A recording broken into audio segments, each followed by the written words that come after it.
j'ai reconnu ces faits. Oui. Lui, il dit que c'était le nationalisme. Moi, je dis que non.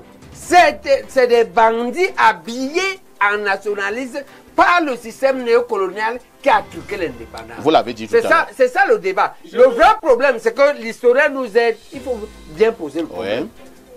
Quelle est la part? Est-ce qu'il existe dans l'histoire des situations où un État néocolonial prend des fausses personnes et accuse les nationalistes? C'est compris. Si ça existe, est-ce que ça a été le cas dans le Mongo? C'est ça le vrai problème. C'est compris, S'il professeur. te plaît, Non. Ouais. Non, il a pris la parole. Déjà, ça l'a demandé. Limbi, Non, elle est Limbi, pas demandé juste une non, vous n'aurez pas la parole. Vous n'aurez pas la parole. Je suis désolé. On reconnaît ces faits, mais c'est Professeur, pas nous. on a compris. Non, moi, je vais que je évoluer. suis venu faire Professeur une Massama émission. Yamdi. J'ai l'impression que je suis venu S'il vous faire plaît. une émission que tu vas régenter. S'il vous plaît, professeur Parce Massama que moi, Yamdi. je ne veux pas faire S'il d'émission vous que tu plaît, régentes. je vous dis ceci. Nous irons. La réciproque est S'il vraie. Voilà. vous plaît. D'accord. Donc, si tu On ne me peut dis- pas te si laisser tu me- débiter des mensonges. Et on doit te laisser débiter des mensonges. Et Limbi On doit Lobé. te Parce que tu débiter ne des sais même pas ça. Oui. Est-ce que tu sais Tu savais, toi, le tu savais que système Aïssi néocolonial- tu savais que Aïssi Bodo, ministre d'État du Cameroun, dit que il y a eu des incendies. Tu attribues ça au ministre gouvernement. d'État du Cameroun a parlé. Quels sont les Le preuves? gouvernement. Nous avons signé un accord ici. Balébet, où sont les preuves que c'est l'État du Professeur Cameroun qui tue et ses Limbi propres Lobé, on vous a citoyens? compris. On vous a compris. Professeur Il faut Massama arrêter Yamdi. ça. C'est monsieur le professeur Massama Yamdi qui aura la parole. N'hésitez pas de cliquer sur le bouton j'aime de la vidéo si elle vous plaît. Et si vous êtes nouveau, n'oubliez pas de vous abonner et d'activer la cloche de notification pour ne rater aucun de nos prochains contenus. À tout de suite. C'est la première des 4 questions que nous, on a fixées dans ce débat-là. La question de que, pourquoi certains Camerounais peuvent-ils penser que Ernest Ouandji est un bandit et a posé des actes de banditisme? C'est ça la première question. Alors pour nous, c'est un mensonge absolu. Et une ignorance et une inculture avérée. Pourquoi? C'est faux parce que ce qui a été interprété, les faits qui avaient été interprétés à un moment où c'était possible, comme le banditisme des révolutionnaires armés de l'ANLK. C'est ça. C'est-à-dire qu'il y a eu des faits qu'on a attribués, en particulier il y a une famille entre Manga, parce que le Mungo a 2 segments. Il y a le segment de Bounaberi en Manga qui fait à peu près la moitié, et ce Manga est symbolique. Moi j'ai grandi là-bas, je connais là-bas par cœur. Manga est symbolique parce que c'est là qu'il y avait l'embranchement du chemin de fer. La branche qui va à Kumba, que les Allemands avaient faite pour exploiter les terres de Kumba, et la branche qui va vers Nkonsamba. Et ça fait la moitié du parcours. C'est à peu près le kilomètre 80 sur une longueur de 160 km. Alors, de l'autre côté, en Manga, Nkonsamba, il y a une famille, la Mambole, qui avait été assassinée. Il se trouve très clairement que ce que les forces néocoloniales ont fait, c'est qu'elles fabriquent des faux révolutionnaires, qu'elles recrutent partout. Et ça vont faire les dégâts qu'on attribue aux révolutionnaires. C'est pas ça qu'on comprend. C'est-à-dire que comme si l'État prenait des bandits au quartier, les habille en policiers, pour quelque chose comme ça, on les habille en révolutionnaires, ils vont commettre des dégâts et on dit que c'est les révolutionnaires. C'est une méthode coloniale connue depuis le Vietnam. Et on sait que les descendants de cette famille ont posté dans les réseaux sociaux le témoignage du petit-fils qui dit ce n'est pas les révolutionnaires qui ont fait ça. Ça, c'est ce qu'on dit là. Maintenant, moi, je vous dis, moi, Baïbek, Oui. pour avoir vécu, je connais par cœur de Bonaberi en Baga. Pour avoir vécu là, pour avoir fait l'école primaire de Mouyouka qui est à 5 km de Mbaga, là où il y a le passage à niveau. Et là où il y avait le péage avant, parce que le péage maintenant est sur un endroit où moi j'ai la terre. Dans un village où mon petit frère est le chef du village. Mon père a été chef de village. C'est mon père qui a créé le marché de Penamboko à Combe-Route. Pour avoir été dans ça, j'ai vécu avec les autochtones, les ballons. Et je peux vous dire, j'ai un témoin, l'épouse du monsieur qui a des problèmes à l'Assemblée il y a quelques années, le Yabassi là. Combe, quelque chose comme ça. Elle a un nom avec K. Gaston Comba. Comba. Son épouse, Moussongo, qui est une prof de lycée. On a fait le même CM2. On a vécu très paisiblement avec les ballons. Et il n'y a pas eu de problème. Dans un village qui est très emblématique, Mouyouka, l'emblématique, parce qu'il y a 3 quartiers. Il y a le quartier des autochtones, les ballons, après le passage à niveau. Et le premier habitant au passage à niveau, c'est la famille des Sopo. Je la connais par cœur. On vivait avec eux. Après, il y a le segment des Bami, du passage à niveau, après la moitié, en venant à Douala. On appelait ça bas, on appelait là-bas Graphie. Et après, il y avait le segment des étones et des petits qu'on appelait un Koladjam. J'ai vécu là. Et nous faisions 20 km par jour. En aller-retour, j'allais à l'école, on traverse la forêt. On n'a pas eu de problème. Aujourd'hui, moi, j'ai des terres à Combé. J'ai 2 villages où j'ai des terres à Combé-Route. Le chef de Combé-Route, Namabodo, est mon petit frère parce qu'il est l'héritier du cousin à mon père qui était chef à Combé-Route. À Combé-Gare maintenant, j'ai également, le chef également fidèle est mon petit frère. On a des terres et il est chef. On n'a pas eu entendu que les Babyloniens ont arraché les terres de quelqu'un. Il n'y avait pas des histoires. C'est pas ça le débat. Bon, le débat donc que voilà. Wandje n'a pas fait des actes de banditisme. Et la majorité des actes de banditisme qu'on a vus étaient des bandits normaux habillés en nationalistes. C'était ça. Très bien. Bon, maintenant, il n'y a même pas d'histoire parce que, par contre, on a des vestiges des actes nationalistes. La gare de Mouyouka, parce que Mouyouka, c'est 2 choses. Une route passe et un chemin de fer. C'était l'un des 3 leviers qui avait fait l'immigration. La gare de Mouyouka est une gare qui avait été sabotée par les nationalistes. On a tué. C'est ça l'histoire qu'on nous dit. Au moment de ce sabotage, je crois que je ne connais pas Mouyouka. C'est entre moi, j'ai entre 5 et 10 ans. Mon père m'a allé me cacher au pays étonné à ce moment-là. Mais quand je reviens dans l'adolescence, entre 11 et 15 ans, quand je fais cette école-là, on nous raconte que les nationalistes ont saboté la gare au point où la gare est devenue un arrêt. Il n'y a plus de personnel. Par contre, nous, à Combé-Gare, on avait encore tout le personnel du chemin de fer. À Combé, parce que j'habite Combé, je vais à l'école à Mouyouka. Et donc, pour vous dire, quand on voyait ce que les nationalistes avaient fait, ils avaient détruit la gare. Ils avaient assassiné le chef de gare. Mais les nationalistes n'avaient pas eu de problème avec les barons. Et je peux vous dire, comme personne qui a assumé le courrier dans la forêt. Nous, on assumait le courrier tant l'air. C'est-à-dire qu'on prenait les paquets des produits transformés, le sucre, le lait, les choses comme ça. Ce qu'on prenait chez les Bayams du village à Maleke. Quand on va puiser l'eau le soir, parce que là-bas, l'eau potable, on va le prendre à la source dans la bourse. On remet aux nations qui ne sont pas loin. Ils nous voient venir, ils nous appellent, on vient leur donner. Et on leur remet, et ça est l'argent. En contrepartie, ils nous remettent et les paniers, et la viande boucadée, et le poisson fumé, pour aller remettre aux vendeuses. Il y avait comme une parfaite complicité. Mais j'avais 4-5 ans. Des gens qu'on ne connaissait pas.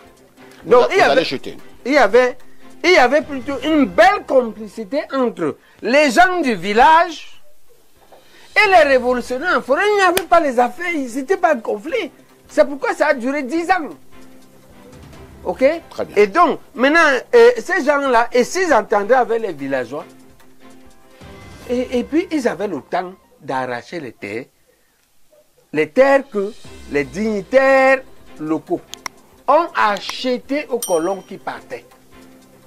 Tantôt eux, tantôt l'immigration bamileke. Donc il n'y a pas une affaire. L'affaire de banditisme des nationalistes et donc des Wandi est un fantasme inventé. C'est une manipulation de certains, pas tout le système, de certains carriéristes du système néocolonial. C'est eux qui inventent ce faux problème. Mais ce problème n'a pas existé. C'est compris. Okay? Maintenant, on ne dit pas que c'était la paix parfaite. Parce qu'il y a... Moi, j'ai eu plus de problèmes dans mon village d'origine ici, à 50 km. Je suis du village de Som. En Keng-le-Coq. Oui, c'est notre village. J'ai eu plus de problèmes en Keng-le-Coq à Combé. Ce n'est même pas comparable. Donc, il y a eu quelques petits conflits, mais c'est des conflits mineurs. Qui sont... Mais M. Tamanjong qui avait son usine à café en Manga, à Bayon, là il y a le lycée. Ok? Que ce soit lui, que ce soit les gros grands exploitants, en tout cas dans le Mungo, on n'a pas senti ça. Je suis encore rentré là-bas récemment parce que je suis un témoin vivant. Je suis rentré là-bas récemment. C'est ma petite entreprise qui a reconstruit le bloc opératoire de l'hôpital de Ndjobé. Pendant 3 ans, j'ai été là-bas. En tant que chef d'entreprise, j'y ai été à peu près une fois par mois. J'ai même vu la case, la maison reconstruite de ma maîtresse du cours élémentaire de Madame Mokengi. Et c'est là qu'on m'a dit que j'ai félicité Komba. C'est vrai, tu as fait ce que nous devions faire. C'est ma maman. Très bien. Donc, je connais là-bas par cœur ce problème. Eux, ils parlaient de ce qu'ils ont lu. Je parle de ce que j'ai vécu, que je vis encore. C'est compris. J'ai été jusqu'à Ndjombe. Très bien. Merci, professeur Baebek, qui insiste donc avec les arguments qui sont les siens, que Ernest Wandje n'a jamais été un bandit, que à un moment donné, ce ne sont que des fantasmes de certains qui ont inventé. Des inventions de manipulation. Très bien. Ils veulent manipuler l'opinion. C'est en réalité, parce qu'ils sont battus en concurrence politique du groupe de l'Ouest qui a immigré là-bas, qui est devenu plus ou moins majoritaire. C'est compris, professeur. Je vais me retourner directement vers Elimbi Lobé. Elimbi Lobé, première préoccupation. Vous insistez que Ernest Wandje a été un grand bandit? Oui, bien sûr. Et vous appuyez sur quoi pour le démontrer? Ça ne fait pas l'objet de doute. S'il fallait qu'on aille chercher tous les témoignages à l'Allemagne sur ceux qui ont vécu le drame d'Hitler ou pas, l'histoire ne se fait pas comme cela. Et sur la détermination politique n'est pas non plus basée sur les expériences personnelles. Vous pouvez vivre très bien en harmonie ici, alors que là derrière on commet des crimes. Donc faire une émission sur les expériences que M. Baebek a vécues, je suis désolé, ça n'a aucune portée intellectuelle et politique. Ça n'a aucune portée intellectuelle et politique. Les écrits qui restent, si Baebek disparaît, s'il n'y avait pas cette télévision, il n'irait nulle part nous dire comment sa maîtresse d'école primaire a été ici ou là. L'Allemand, le Sud-Africain qui veut connaître l'histoire, il ne va pas venir consulter les témoignages de M. Baebek. Il va consulter les archives. C'est tel que nous laissons aux générations à venir. Sauf à construire toute sa démarche politique sur l'idée que les autres sont des menteurs. C'est nous qui disons la vérité. J'ai ici une lettre. On ne doit pas la lire entièrement, elle est longue. Ce sont les populations de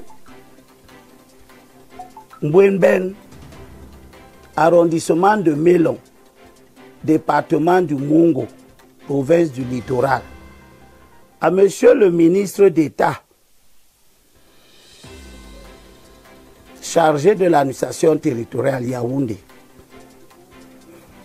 Objet: présentation du problème de terrain de notre village abandonné lors des troubles occasionnés par les maquisards depuis le 5 novembre 1961 en vue d'une solution du problème de notre retour au village. Monsieur le ministre d'État, nous venons très respectueusement par cette lettre vous présenter nos problèmes et vous prier de bien vouloir nous délivrer d'une longue souffrance que nous connaissons depuis 20 ans. En août 1961, les maquisards pillent Bouédoum. Je ne sais pas, le professeur Baïbé connaît Banga seulement. Il connaît aussi de Banga jusqu'à Mélon. Bouédoum, c'est à Mélon. Les maquisards pillent Bouédoum, entraînant avec eux bétail, volailles, vêtements, argent collecté par le chef, entre parenthèses, impôts, et tout ce qui pouvait transporter. Le 5 novembre 1961, commencent les assassinats. Il tue un notable du village en trouant ses yeux et en lui coupant les oreilles. D'autres paysans connurent le même sort, etc. Ça c'est une correspondance des populations. Mais bien après, les populations d'où? De Bouédoum. Bouédoum dans l'arrondissement de Mélon. Mélon, c'est un peu avant qu'on s'en bat. À part que nous sommes en 1961. Comment tu peux dire que Mélon, c'est avant Konsamba? Quand tu viens de Douala, tu arrives à Konsamba et puis tu arrives à Mélon. Mélon, c'est la frontière avec l'Ouest. Même lui partant de l'Ouest. Mais pourquoi il part partant de l'Ouest? Moi, je vous dis, non, ne nous éloignons pas. La lettre date de quelle année? La lettre date de 60. Non, la lettre-ci date de 72 parce qu'elle s'adresse au ministre d'État en charge de l'administration territoriale. J'ai la correspondance ici. Pour vous, c'est une première pièce à conviction. Attends, c'est août 1961. Et vous parlez, les populations racontent les choses passées en 61. Mais nous allons évoluer. La période, nous disons 61. Qu'est-ce que ça change dans ce cas? Ça change. Parce qu'il y a une période... Tu as commencé. Tu as parlé tout à l'heure. Tout le monde t'a écouté. Mais ne pas. Non, tu as parlé tout à l'heure. Tout le monde t'a écouté. La règle du jeu, parfois, a dit qu'on ne se Professeur, vous aurez encore votre temps de parler tout à l'heure. Moi, je vais aller de manière crescendo. Voilà votre première pièce. Toujours pour... Deuxième pièce. Deuxième pièce, vous avez quoi? La lettre, c'est un arrêté. Oui. Du ministre de l'administration territoriale, Aïssim Vondo. En 72, Wandje est tué. Il est tué en 71. Oui, le 15 janvier. Et nous entrons là dans la pacification. Et le ministre donne des injonctions. Voici ce que le ministre dit. Je vous laisse, je fais l'économie du chapeau. Arrête. Article 1er. Suite aux événements malheureux des années 60 à 70, où certains compatriotes sans foi ni loi ont incendié les villages, assassiné les populations autochtones et les exploitants forestiers européens dans l'ensemble de la République fédérale du Cameroun, ayant pour objectif de s'accaparer des terres et autres biens, en particulier dans le Mungo. Il est strictement interdit, dans les prochains jours, de délivrer des titres fonciers aux non-autochtones sans présentation d'une convention administrative ou coutumière. Ici, l'administration camerounaise, que Baïbek n'aime pas et qu'il ne respecte donc pas, dit ce qu'elle est en train de faire. Elle est en train de dire que les autochtones ont été victimes. Elle est en train de dire qu'il y a eu une mécanique d'accaparement de leurs terres. Et elle dit de ne pas reconnaître à tous ceux qui ne sont pas autochtones. mais qui se présenteraient comme des propriétaires terriens, des droits de propriété, parce que ce sont des terres qui ont été arrachées aux autochtones. C'est un ministre d'État qui parle. J'appartiens à l'école. Baïbek nous disait tout à l'heure qu'il appartient à l'école qui veut que, ou qui accepte qu'on peut accéder par n'importe quel moyen. Donc je peux tuer Aïssi, je peux tuer Bokanye, je peux tuer tout le monde, parce que je veux le bien. Ça c'est une école. Mais c'est l'école du nazisme. C'est l'école d'autres dérives politiques qu'on a connues dans le monde. Moi, j'appartiens à l'école inverse. Vous allez chuter. Qui veut que les actes politiques doivent être assis sur des principes intangibles, immuables, qui garantissent l'élévation des esprits. Et l'un de ces principes, c'est que la dérogation aux lois et règlements ne peut pas justifier le bien.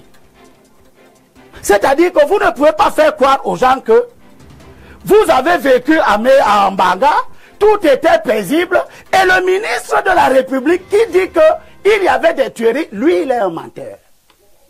La preuve, c'est que quand Aïssi Vondo écrit ça, en 72, Baïbek qui est, on a le même âge. On a quel âge? Et Baïbek veut nous faire croire que Aïssi Vondo, qui est ministre d'État, à ce moment est un idiot. C'est lui qui peut nous raconter la vérité de l'histoire. Voilà le type de posture totalitaire qui fonde les comportements excessifs que nous voyons aujourd'hui dans la scène politique. Très bien, c'est compris. Alors, on va passer... Et j'ai encore d'autres documents. Non, on a compris. On reviendra à vous tout à l'heure. Gardez vos documents. On a d'abord passé la parole à dessein à l'historien sur le plateau, le professeur Bokanye, qui était là pour planter le décor. Par la suite, j'ai voulu passer la parole à un UPCiste qui est le professeur Jean Baïbek, qui a bien évidemment dit que Wandji n'avait pas été un bandit avec ses arguments. Nous avons également suivi tout à l'heure Elimbi Lobé, qui persiste que Wandji était un bandit, et il a également énuméré un certain nombre d'éléments. Nous avons deux... Je n'ai pas dit qu'il n'y a pas de fait d'arrachement des terres ou de tuerie. J'ai reconnu ces faits. Oui.